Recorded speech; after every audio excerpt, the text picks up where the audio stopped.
Nowadays, the main battle tank or universal tank has better suspension systems, powerful engines, and lighter weight design to fulfill the armor direct fire protection or easy maneuvering of modern armies.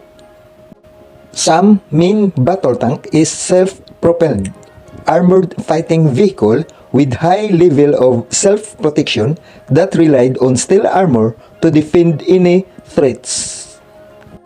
It is also capable of heavy firepower due to steel armor concentrated that layered up to 33 centimeters or 13 inches thick in front of main battle tank.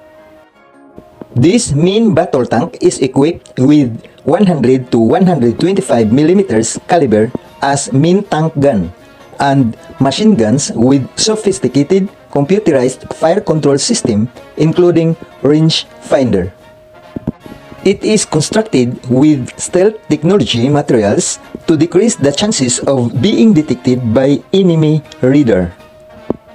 The main battle tank can climb over most obstacles, can run sand or mud terrain, and can dive up to 5 meters shallow water.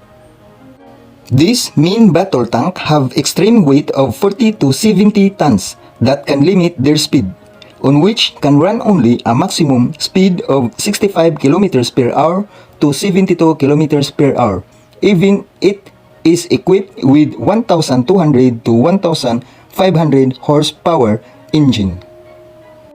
Generally, the main battle tank have internal space for ammunition storage and external space for some crew personnel equipments or extra fuel. Thank you for watching.